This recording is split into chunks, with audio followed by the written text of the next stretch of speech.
இயேசு கிறிஸ்துவின் இனிய நாமத்தில் வாழ்த்துக்கள். இந்த நாளிலும் லேவியராகமம் 5வது அதிகாரம் 14வது வசனத்திலிருந்து 6ஆம் அதிகாரம் முழுவதும் நாம் தியானிக்க போகிறோம். இங்கே குற்ற நிவாரண பலிகளும் அத்துமீறல்களும் குறித்து எழுதப்பட்டிருக்கிறதை நாம் பார்க்கிறோம். அதனைத் தொடர்ந்து மீண்டுமாக ஆண்டவர் சர்வாங்க தகன பலி எப்படி செலுத்தணும், அதே மாதிரி போஜன பலி எப்படி செலுத்தணும், அதே போல் சமாதான பலிகளை எப்படி செலுத்தணும்னு சொல்லி 5 வகை பலிகளானது அவர்களுக்கு திரும்ப திரும்ப சொல்லி கொடுக்கப்படுகிறதை பார்க்கிறோம். இங்கே குற்ற நிவாரண பலியும் அத்துமீறல்களும் என்கிற காரியத்தை நாம் பார்க்கலாம். இந்த குற்ற நிவாரண பலி என்கிறதற்கான எபிரேய சொல் அசோம் அப்படின்னு அழைக்கப்படுகிறது. அதாவது பிறரது உரிமையின் மேலே மனிதர்கள் நடத்துகின்ற அத்துமீறல்களை இது குற்றங்கள் என்று சொல்லி இது நமக்கு கற்றுக் கொடுக்கிறது. அதாவது மனுஷன் எப்பொழுதுமே தேவனுக்கும் மனிதர்களுக்கும் எதிராக செயல்பட்டு அவன் நிறைய தவறுகளை இழைக்கக்கூடியவனாக இருக்கிறான்.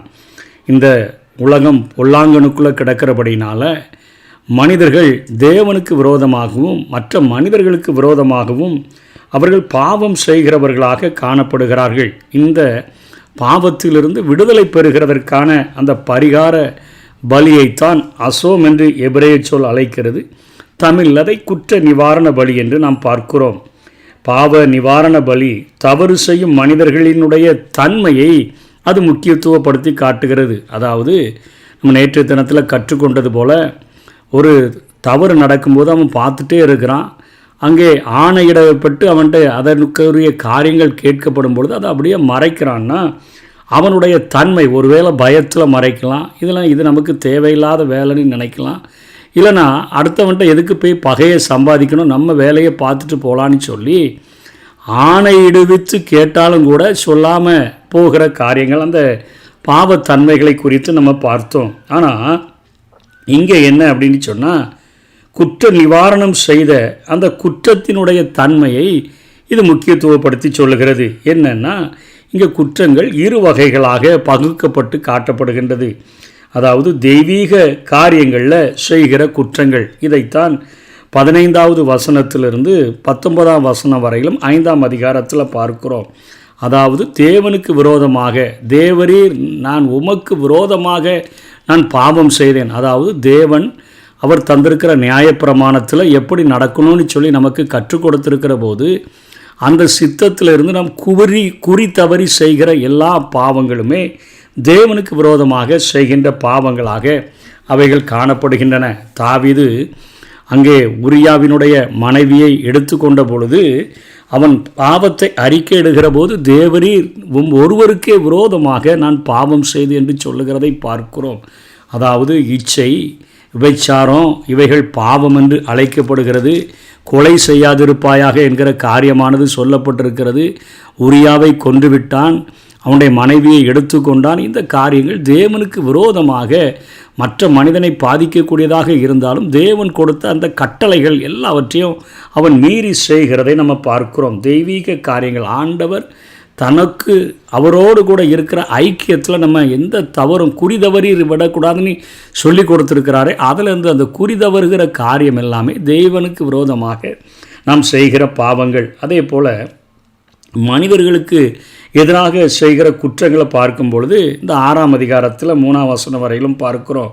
அதாவது தன் வசத்தில் ஒப்புவிக்கப்பட்ட பொருளில் இங்கே கொஞ்ச நேரம் வச்சிக்கப்பா, பாதுகாத்துக்க, இந்த பதவியில் கொஞ்ச நாள் இரு, அதுக்கப்புறம் எனக்கு திருப்பி தந்துரு, நான் கொஞ்சம் வெளியூர் போகிறேன், கொஞ்சம் உன்னை ஒரு மேனேஜர் மாதிரி வச்சுருக்கிறேன், இப்படிலாம் சொல்லுகிற இந்த காரியங்களை தனக்குன்னு சொல்லி உரிமை கொண்டாடுகிற காரியங்கள் இது ஒரு பாவம். அதே போல் கொடுக்கல் வாங்கலில் மாறாட்டம் பண்ணுகிற காரியங்கள், அதாவது வாங்கிட்டு வாங்கலைன்னு சொல்லுகிற காரியம், தந்துட்டேன்னு சொல்கிற காரியம், இப்படிப்பட்ட மாறாட்டம் செய்கிற காரியங்கள், அதே போல் வலுக்கட்டாயமாக பறித்து கொள்ளக்கூடிய காரியங்கள், அதே போல் தன் அயலானுக்கு அவனுடைய காரியங்களில் ஈடுபட்டு அவனுடைய உரிமைகளில் ஈடுபட்டு அவனுக்கு இடுக்கண் செய்தல், துன்பப்படுத்துதல், அதே போல் காணாமல் போனதை கண்டெடுத்துட்டு எப்பா அதை நீ பார்த்தியா அவங்ககிட்ட இருக்கான்னா இல்லைன்னு சொல்லி பொய் சொல்கிற காரியம், இப்படி நீ 2ஆம் வசனம் 3ஆம் வசனங்களில் மனிதனுக்கு விரோதமாக செய்கிற பாவங்கள் என்று பார்க்கிறோம். இந்த இருவகையான அத்துமீறல்களை செய்கிறவர்களுக்கு தான் குற்ற நிவாரண பலியை செலுத்தும்படியாக ஆண்டவர் சொல்கிறாரு. அதாவது அவன் என்ன செய்யணும்னா 17ஆம் வசனத்துலேயும் 19ஆம் வசனத்துலேயும் 5ஆம் அதிகாரத்தில் பார்க்கும்போது அவன் குற்றத்தை முதல்ல சம்மதிக்கணும். நான் செஞ்சேங்க, நான் கடவுளுக்கு விரோதமாக பாவம் செஞ்சிட்டேன், அந்த மனுஷனுக்கு விரோதமாக பாவம் செஞ்சிட்டேன் அப்படிங்கிறத சம்மதிக்கணும். அதே போல் சுமக்கிற அந்த அபராதத்தை ஏற்றுக்கொள்ளணும். எவ்வளோ அபராதம் போடுறீங்க, அதை நான் ஏற்றுக்கொள்கிறேன்னு சொல்லணும். 5ஆம் அதிகாரம் 15 பார்க்குறோம். பிழை செய்த காரியத்தில் 5ல் ஒரு பகுதியை அத்துடன் சேர்த்து அபராதமாக செலுத்தணும். அதாவது 20% சேர்த்து செலுத்தணும் அப்படிங்கிற கட்டளை அவர்களுக்கு கொடுக்கப்பட்டிருக்கிறது. இது 6வது அதிகாரம் 5ஆம் வசனத்தில் நம்ம பார்க்குறோம்.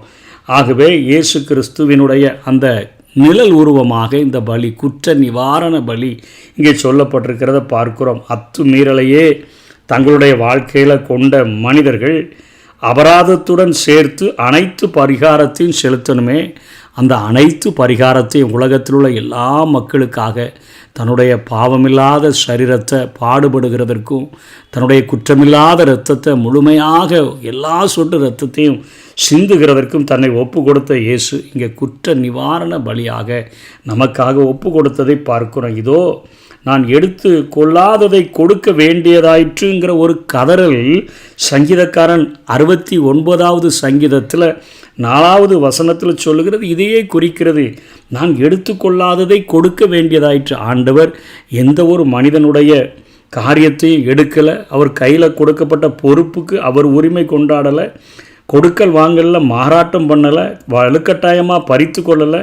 அயலானுக்கு எடுக்கன்னு செய்யலை. காணாமல் போனதை எடுத்துகிட்டு நான் எடுக்கலைன்னு சொல்லலை. இப்படிப்பட்ட பாவத்தை செய்யாத ஆண்டவர் உலக மக்களுக்காக மனிதர்கள் பண்ணுகிற எல்லா குற்றங்களுக்காக தன்னையே குற்ற நிவாரண பலியாக ஒப்பு கொடுத்ததை தான் இது காட்டுகிறது.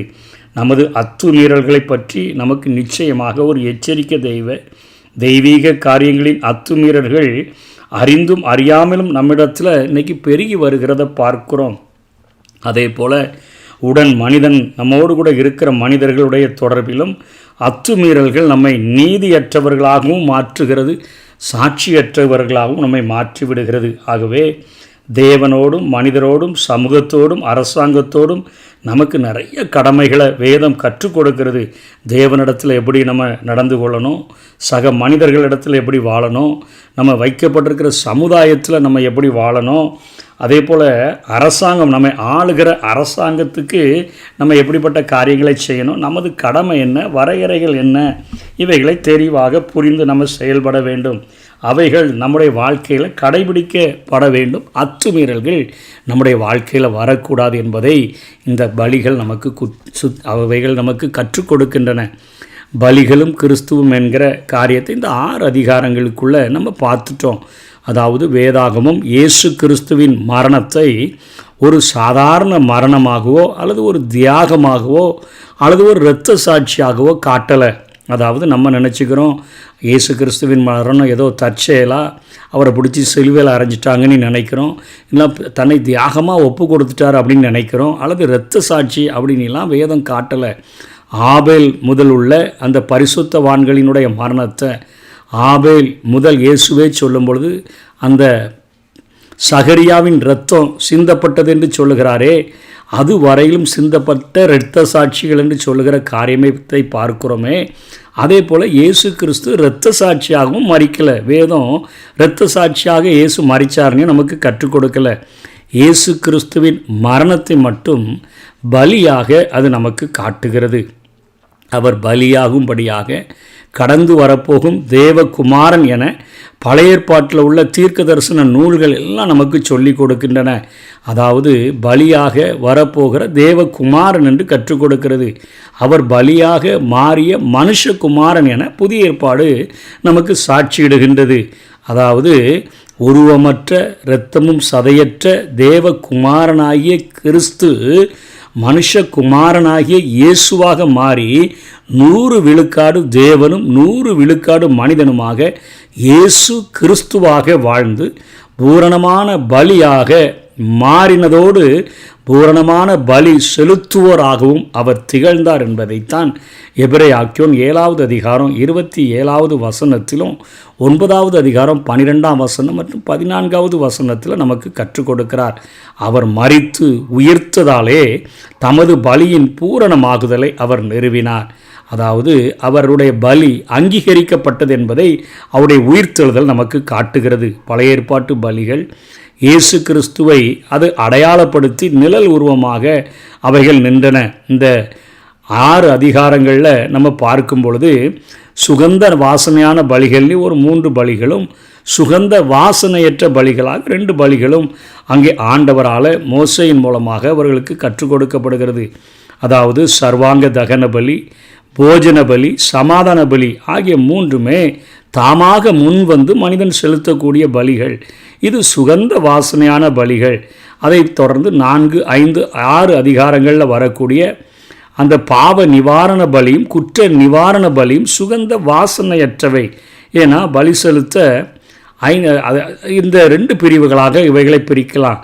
இதற்கு பலி செலுத்துகிறதற்கு 5 வகையான அங்கே உயிரினங்கள் பயன்படுத்தப்பட்டதை நம்ம பார்க்கிறோம். அதாவது பழுதற்ற காளை, பழுதற்ற செம்மறியாட்டு கடா, அதே போல் பழுதற்ற வெள்ளாட்டு கடா, காட்டுப்புறா, புறா குஞ்சு ஆகியவை அங்கே பயன்படுத்தப்பட்டதை பார்க்கிறோம். அந்த இது மாவில் 10ல் 1 பங்கு எடுத்தும் பலியாக ரொம்ப வறுமையில் இருக்கிற ஏழைகள் செலுத்தினார்கள் என்றும் நாம் பார்க்கிறோம். இங்கே ஒரு சுகந்த வாசனையான பலிகளாக தகன பலி, போஜன பலி, சமாதான பலியை பார்க்கிறோம். வாசனையற்ற பலிகள்னு கட்டாயம் செலுத்த வேண்டிய பலி குற்ற நிவாரண பலி, பாவ நிவாரண பலி என்று பார்க்கிறோம். இவை கிறிஸ்துவனுடைய உன்னதமான தனித்தன்மையையும் ஒப்பற்ற தன்மையையும் பரிபூரணத்தையும் பிதாவின் சித்தத்தை பூரணமாக நிறைவேற்றுகிறதற்காக தேவ சந்நிதியில் சுகந்த வாசனையாக தகனமானதையும் நமக்கு இது விளக்கி காட்டுகிறது. அதாவது தீமை நிறைந்த பாவிகளான நம்முடைய நிலையில் இயேசு கிறிஸ்து வந்து நமக்கு பிரதிநிதியாக நமக்கு பதிலாளாக பூரண பலியாக மாறி பலியானதை இது நமக்கு கற்றுக் கொடுக்கிறது. இந்த 5 வகை பலி உயிரினங்கள் கிறிஸ்துவை காட்டுகிற அந்த நிலைகளையும் நாம் பார்க்க முடிகிறது. பழுதற்ற காளை என்பது எஜமானுக்காக பொறுமையுடன் உழைக்கின்ற ஒரு பண்பு கொண்ட காளை. அடிமையைப் போல விலைக்கு கொண்ட அந்த எஜமானுக்காக அது கட்டாயம் பணியாற்றணுமேனி பணியாற்றக்கூடியது. அதே போல் காளை தன் எஜமானை அறியும் என்று சொல்லி ஏசாயா 1:3 பார்க்கிறோம். காளை மரணம் வரை தன் எஜமானுக்கு கீழ்ப்படியும், பழுதற்ற அந்த காளையில் எந்த ஒரு குறைவும் இருக்காது அப்படின்னு சொல்லி பழுதற்ற காளையை குறித்து அதை ஆண்டவர் பலி மிருகமாக கொடுத்தார். பழுதற்ற செம்மறியாட்டுக்கடா இதுலேயும் பழுது இல்லைன்னா குறைவே இல்லை, எதிர்ப்பு தெரிவிக்காத பண்புடையது. ஏசாயா 53வது அதிகாரத்தில் 7ஆம் வசனத்தில் ஏசாயா தீர்க்கதரிசி இதை எழுதுகிறதை பார்க்கிறோம். அதனைத் தொடர்ந்து வெள்ளாட்டுக்கடா. இந்த வெள்ளாடு தூய்மையினுடைய சின்னம் வெள்ளை நிறம், மேலும் பாவிகளை போன்ற நிர்பந்தமான நிலையை உடையது அப்படின்னு சொல்லி பார்க்கிறோம். அதாவது மத்தேயு 25:33 வெள்ளாட ஒரு பக்கமும் செம்மறியாடை ஒரு பக்கமும் பார்த்துட்டு பிரித்து வச்சு ஆண்டவர் செம்மறியாடுகளை ஆசீர்வதிக்கப்பட்டவர்களே, வெள்ளாட சபிக்கப்பட்டவர்கள், நிர்பந்தமான ஒரு நிலைமைக்கு இது ஒரு அடையாளமாக காட்டப்படுகிறது. அதே போல் காட்டுப்புறா, புறா குஞ்சு இவைகளை பார்க்கிறோம். புலம்பலையும் குற்றமில்லாமையையும் கபடற்ற தன்மையையும் காட்டக்கூடியது. ஏசாயா 38:14 பார்க்க முடியும். மத்தேயு 10:16 நாம் இதை பார்க்க முடிகிறது. வறுமையையும் இது நமக்கு காட்டி நிற்கிறது. லேவியராகமம் 5:7 பார்க்கிறோம்.